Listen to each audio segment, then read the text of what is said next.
All right, y'all, welcome to the Scott Horton Show. I'm the director of the Libertarian Institute, editorial director of antiwar.com, author of the book Fool's Errand, Time to End the War in Afghanistan, and the brand new Enough Already, Time to End the War on Terrorism. And I've recorded more than 5,500 interviews since 2003, almost all on foreign policy, and all available for you at scotthorton.org. You can sign up for the podcast feed there, and the full interview archive is also available at youtube.com/Scott Horton Show. All right, guys, on the line, I've got Kevin Gosztola from Shadowproof and The Dissenter. That's thedissenter.org. Brand new one just hit. Assange plans to appeal High Court decision backing extradition to the United States. Welcome back. How you doing, Kevin? Hey, thanks for having me, Scott. All right, so the court ruled that they can extradite him, but then, so first tell us about that, and then tell us about this appeal here. Yeah, I'm just sort of getting ahead. You know, we gotta get a headline out there that's a little different than every other website. So everyone's reporting that the High Court ruled against or ruled in favor of the United States, and we're actually at a next stage. Julian Assange is going to appeal this decision. So the High Court said that the diplomatic assurances that were offered about how the U.S. government would treat him if he is in jail or prison were to be accepted and in good faith, to be treated as good faith assurances. There's nothing to be concerned about here.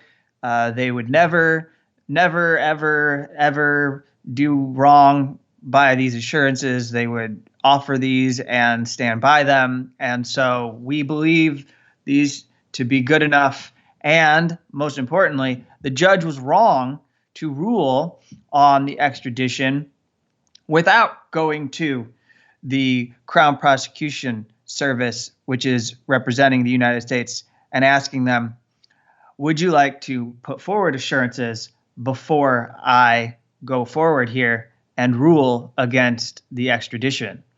So they have directed that this extradition request go back to the lower court, and then that lower court will send it over to the Home Office, which in Britain is the same department that signs off on an extradition request before it goes to a district court. So we have a kind of feedback loop here, if you can recognize it. The Home Office says this extradition request is a legitimate request. It goes to the district court. The district court reviews it, has hearings, and then they sign off on it. And then it goes back to the Home Office after the district court has checked it. Then there's no reason we would expect that the Home Office would reject this request. And so now I think the Assange team is in a very awful position today, because they're going to go appeal to the Supreme Court, and they have grounds to appeal, I believe.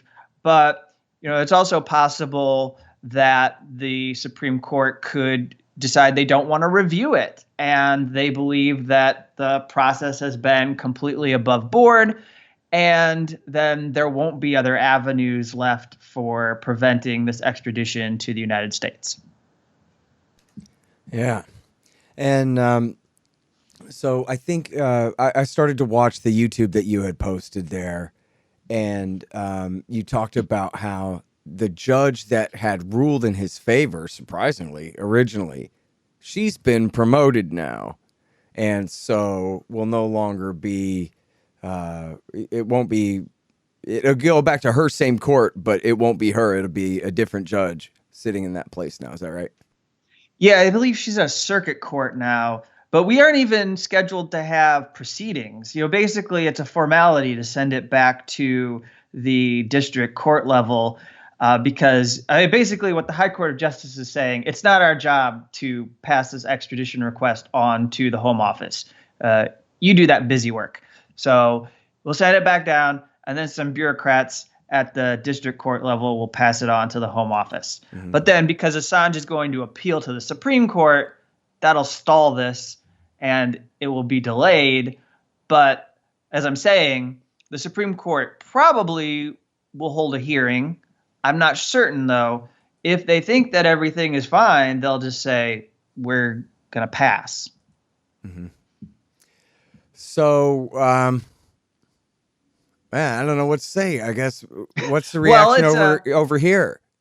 Well, I mean, I guess we'll say Happy Human Rights Day, yeah, right? Because the Biden administration has spent the last 36 to 48 hours celebrating with a Summit for Democracy. Yeah, I mean, I think it's streaming live now. Right. Talking about all of these issues that we're talking about, but in ways that are totally disingenuous and hard to take seriously. I mean, I posted a clip of Antony Blinken talking about political prisoners, and he used the words sham trials, Orwellian legal systems. That was a phrase that he used. He used climates of fear as well. And it boggles the mind that anyone in that administration would think those words that they're using have any meaning anymore when they have aggressively pushed for this and they refuse to back off trying to extradite Julian Assange, a publisher, to the United States. It was widely condemned. It was immediate, Scott. Like within an hour, all the statements were out from Amnesty International, from Reporters Without Borders, which, by the way, got a shout from the Biden administration when they were doing their introductory remarks to the Summit for Democracy. So we know they're a legit organization to the Biden administration, yet they don't seem to care that Reporters Without Borders is opposed to prosecuting Assange. We saw condemnation from a half dozen or so other groups that are of global importance. And in addition to that, there's one or two parliamentarians I saw who are in the UK who actually condemned it. You're not going to see that from any Congress people here in the United States.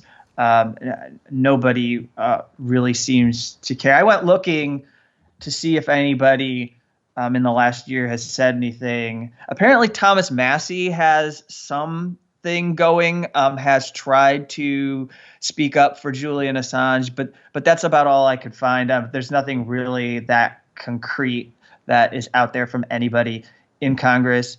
And of course, because reporters don't want to waste their questions, they're not asking Biden officials about this anymore because the Biden administration has an official no comment policy.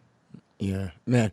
I mean, it's going to be cool if humanity survives it all to write the history about how it was the American journalists who, as Glenn Greenwald is constantly pointing out, led the charge on censoring regular people on the internet for daring to have an opinion or to do independent reporting from anything through their channels. But then this is the ultimate. There's support for this prosecution or silence about this prosecution, as though they can't tell, Kevin, that it's their own ass on the line here if he's successfully convicted for this? Yeah. It's got to be more now than the performance that they put on when the indictments were first issued. I've said numerous times in the past 2.5 years that these organizations, their editors-in-chief, did speak up and say they didn't support what the Justice Department was doing. But that was a lot easier for them culturally, right? Because then Donald Trump was president. Now, to speak up, they have to oppose President Joe Biden or Attorney General Merrick Garland, who just, in his demeanor is a lot harder to get angry at. And I'm referring to superficial reasons, but he looks like he's a pretty polite individual. He's a good face for the Justice Department as they're trying to crush somebody's life over in Belmarsh.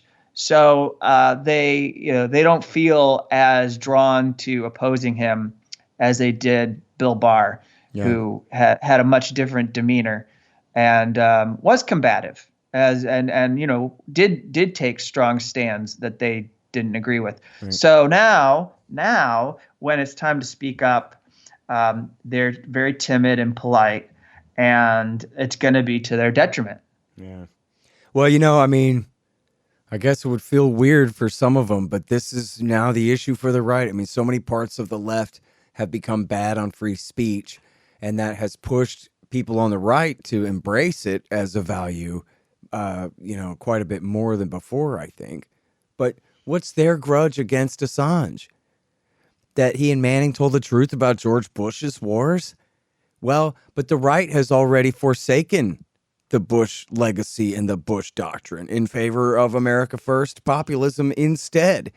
And so what's that old grudge worth? Should be nothing. By the way, you ought to read those Afghan and Iraq war logs and see how bad those wars really were. But, we understand why liberals and leftists, well, not so much left. Well, I don't know. I guess some leftists too, but especially liberals, we understand why they hate him, because he helped Vladimir Putin stop Hillary Clinton from becoming, our queen for 8 years. So that makes sense. But the right-wing grudge should have worn off by now. And this guy really needs somebody's support. So it's, I think, a good chance for the America Firsters to say, hey, when we say America First, we mean the Bill of Rights. That's what comes first. And the First Amendment to the Bill of Rights is the first one. And for good reason. And in fact, all of the natural rights that are supposedly protected by the First Amendment, these are, like you could argue the Fifth and Sixth Amendment. These are like civil rights, process and privileges under the law and all of that. The First Amendment is your right to say what's on your mind, to associate freely with whoever you feel like, to tell the truth as you know it, et cetera, to worship or not worship as you see fit. And these are all natural human rights. Amendment number 1. And we're going to let the Democrats destroy that so they can get revenge against Julian Assange for helping, not the Russians. The Russians didn't have anything to do with that hack. For helping whatever hero leak those emails to WikiLeaks to help protect humanity from Hillary Clinton for 8 years. We can't let that happen. So come on, everybody. Yeah, let's work backward, because I think you're right.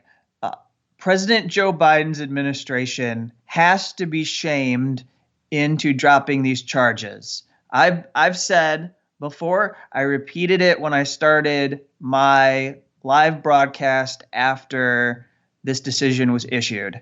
The only way that Julian's life is going to be spared, the only way a publisher will be saved, and the only way an even worse precedent will be set, because, by the way, we've already set a precedent. The idea that these charges can be brought by the Justice Department has already done damage to the First Amendment and to the institution of freedom of the press. But the only way we're going to spare Julian Assange is if we get President Joe Biden's administration to feel some sort of shame, be unable to basically go any place without being questioned and asked about this. There has to be confrontation. It has to come from somewhere. Now, obviously, I would like it to come from my profession. I would like it to come from professional colleagues who are members of either these journalists' unions or these guilds, these newspaper guilds, or part of these professional organizations that make claims of supporting press freedom, and to have them speak up and to stop caring about personality, because, it really doesn't matter whether you would want to go hang out with Julian Assange at, I don't know, Martha's Vineyard or whatever, or go sit with, or if you didn't want to go sit with him in the Ecuador embassy, it doesn't matter. At this point, it's all about the principles and all about protecting an institution. But where's the opposition going to come from? It's not going to come from Democrats. You're exactly right. Under a Democratic president, the most probable and most likely place that people could see politicians speaking up is among the right. I do actually agree with you on that, just because Democrats who may believe that this is wrong aren't going to want to speak up, especially in a 2022 midterm election year. They are not going to want to speak up for Julian Assange and create an issue that makes their president look bad. So we'll get silence. We'll continue to get silence, even from people who know better, even from the progressive wing of the party that knows better. They'll be silent. And it'll have to be the more libertarian wing of the Republican Party or other people in the Republican Party who have recognized some value to what WikiLeaks published in recent years. And they're probably not going to find it. You're right. They're probably not going to find it from the Chelsea Manning disclosures, the ones that are the Afghan and Iraq war logs, the U.S. state embassy cables that are a wealth of information about how the U.S. pursues superpower around the world. But it's okay if they find something in the last 5 years. If it's the Vault 7 materials, which led Mike Pompeo, one of their own, to decide that he needed to seek revenge against Julian Assange, that's acceptable too.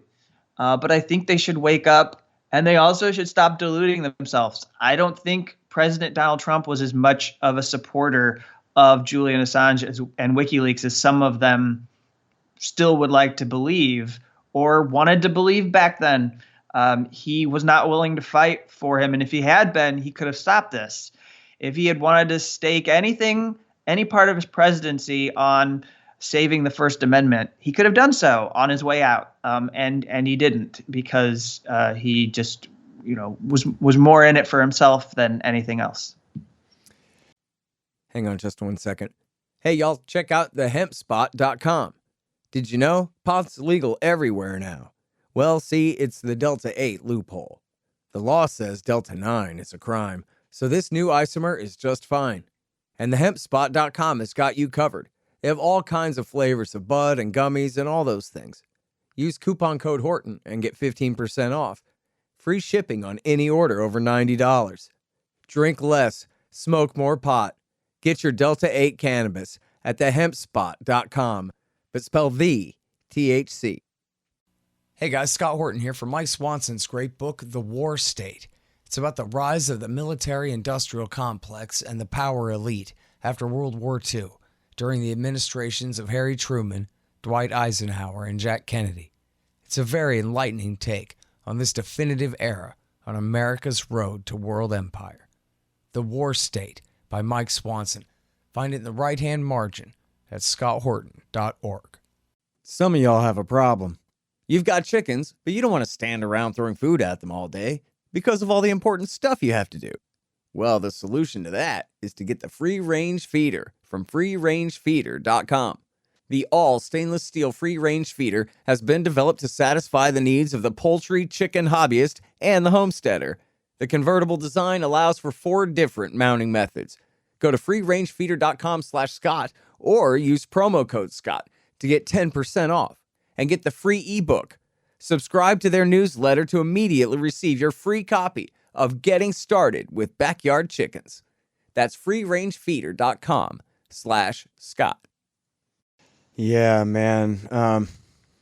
It really is a shame that he didn't take advantage of the opportunity to stick his thumb in the eye of his enemies in the FBI and CIA, if nothing else. Everything's personal for him. Go ahead and take some revenge, man. These are the guys that framed you for treason. Get Mitch at McConnell. least you could do is hurt their feelings, And I say he could have shown Mitch McConnell a thing or two, Which also goes to how, when we talk about the hope lies in the right wing, we're talking about the proles, because we're not talking about the party, because the Republican Party is just absolutely beholden to the FBI and the CIA and the entire national security state.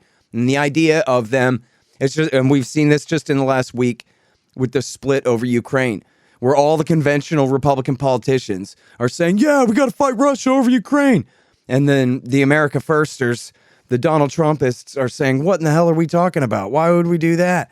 But just the right-wing knee-jerk is to rally around that flag no matter what, And so they would also have to be really pressured and shamed by right-wing people, actual humans, essentially forcing them to change their position because their people have decided that this is the issue that they insist is important right now, and that kind of thing. Because otherwise, you get Ted Cruz, gets up there and, talks about the Constitution for a minute and threatens nuclear war the next. I will say it's not impossible. I was connected loosely to an effort back in the second term of President Barack Obama's administration that successfully prevented a sharper escalation of U.S. involvement in the war in Syria. And there was, I followed, and I had some colleagues who were whipping the vote, and they asked people, Democrat and Republican, and I think they were particularly successful with progressives and libertarians, to come together and oppose authorizing war. And because that vote was going to fail, President Obama sheepishly said that he was not going to have the vote in Congress.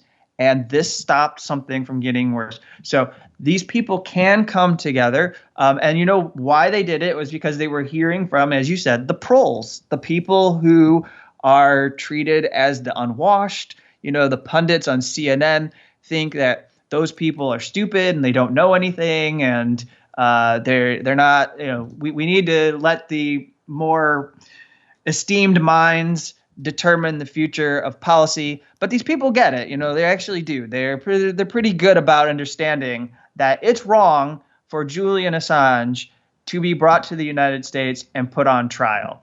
I think they can understand that. I think they actually can probably grasp the fact that he's an Australian citizen. Mm-hmm. He's not an American citizen. So why should an Australian citizen have to follow U.S. law? I mean, that's absurd. Nobody here on the right, as an American, would want to be dumped in China and be expected to follow Chinese law. Nobody would want to follow, the law in any other country if they were not a citizen of that country, if they had not set up permanent residency. I think that's something that people on the right can understand. Yeah, seriously. I mean, and think about it, right? Where you would have American journalists, say for the Washington Times or Wall Street Journal, reporting about secrets out of Cuba or secrets out of China.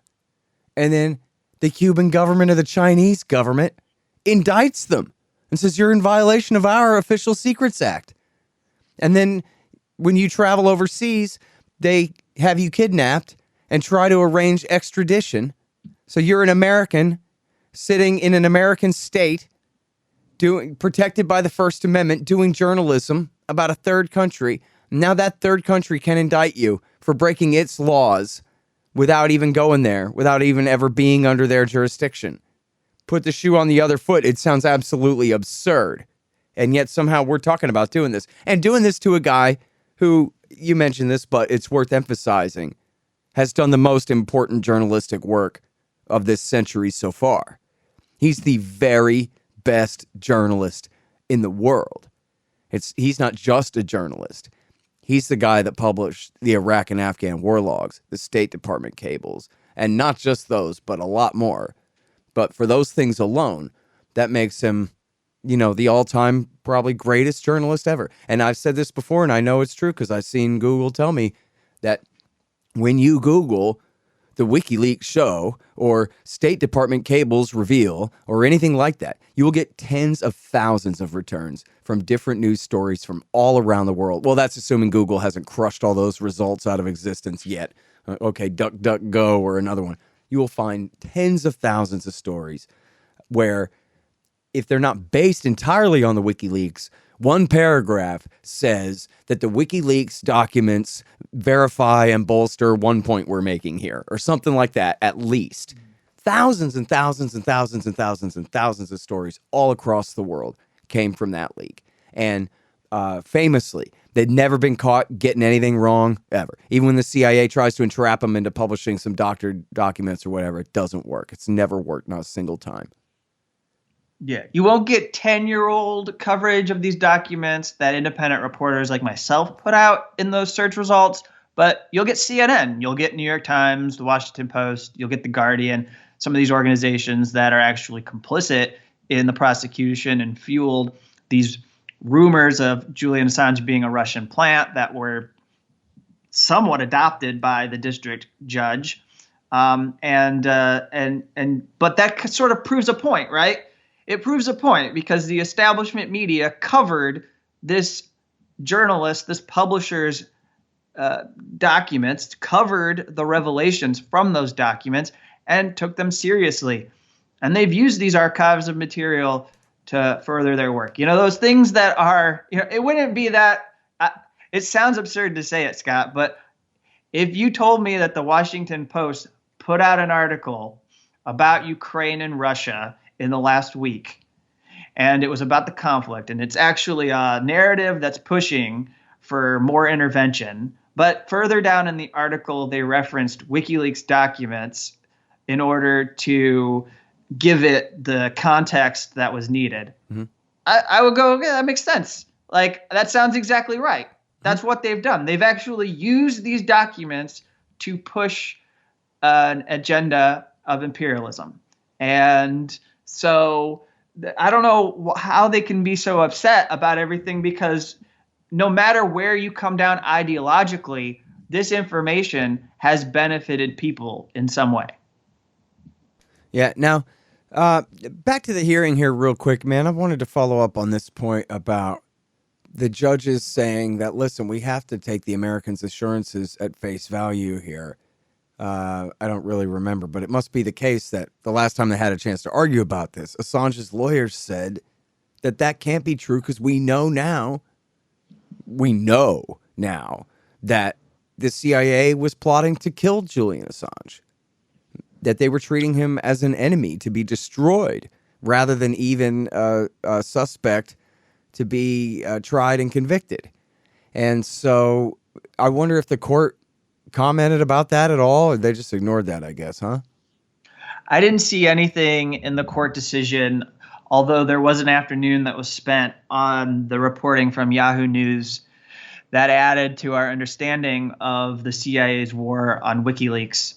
An understanding we already had to some degree because El País and the Gray Zone and a couple other outlets, but nothing really that prominent, had done coverage of the private security company in Spain, UC Global, which was spying on Julian Assange, his family, and was involved in these plots, these conspiracies to go after him and his attorneys and to put him on a plane in a rendition, or these plans to kidnap him or even kill him. Those plans were sketched out, if you believe these 30 plus sources, that those were discussed in some way. They were serious about having these discussions. But I think the main point to make about the issue of the assurances is they say that there's no reason why we shouldn't believe them, and we have to take them on good faith.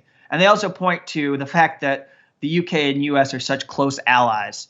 So essentially, the High Court is honestly being what I anticipated. They're being the court of a client state. They are saying that if we did not authorize this extradition, our diplomatic relations could be in jeopardy. It's more important to protect the relationship between the US and the UK, that bond, than it is to protect the institution of freedom of the press. That's how the High Court decided to rule. And there's a case from 2009 involving a person named David Mendoza Herrarta from Spain. And in this case, diplomatic assurances were given by the U.S. government to Spain. He was accused of drug trafficking. He's now out of prison. He's been talking about his case. There are documents that were previously classified which show that similarly, just like in this Assange case, the Spanish court made his extradition conditional on prisoner transfer back to Spain to serve any sentence. And the U.S. provided those assurances. But really, what they only did was say we would allow David Mendoza to apply for a prisoner transfer, the application. They did not say we would grant the application. They refused David Mendoza's application when he asked to be transferred to serve his time in prison in Spain. And they basically said that the promise at the time was not that that they would guarantee Mendoza would get to go do his sentence in Spain, that he would just be allowed to apply for it. Mm-hmm. Think of how absurd this is. They are saying that this is totally meaningless. It's not even something that the high court should hear. It's basically like saying, we promise to show up to court on time before you gavel in the proceedings. Well, of course we will be there, because if we're not, we're going to look like we don't care about this case. So this just doesn't make any – the fact that this is taken seriously is really something that people should look at more closely. And these assurances are going to be the focus of the Assange appeal. Now, just for those who are Assange supporters, I have to tell you that they are not ignoring the press freedom issues. They are not ignoring the issues of freedom of speech or the political motivations behind this case that are crucial for us to continue to pay attention. But the appeal that they lost today, they lost because the high court believes these diplomatic assurances, and they believe that there's no reason why you should doubt the assurances, that you should not believe that they are being offered in bad faith. And so then in that respect, you can bring in political motivations, because you can say, this is a country that has been hostile to Julian Assange. They're going to go back on any promises they make. And that's what they'll argue before the UK Supreme Court if they get the opportunity. Yeah. All right, you guys, check out Kevin Gosztola at thedissenter.org and at Shadowproof. This one will be, in fact, I think it's probably already the top story on antiwar.com today. I sent it to the boss a minute ago. Yep, it's our top story at antiwar.com. Assange to appeal High Court decision backing extradition to U.S. Thanks so much for your time again, Kevin. Appreciate it. And thanks for your support. The Scott Horton Show, Anti-War Radio, can be heard on KPFK 90.7 FM in L.A., APSradio.com, antiwar.com, scotthorton.org, and libertarianinstitute.org.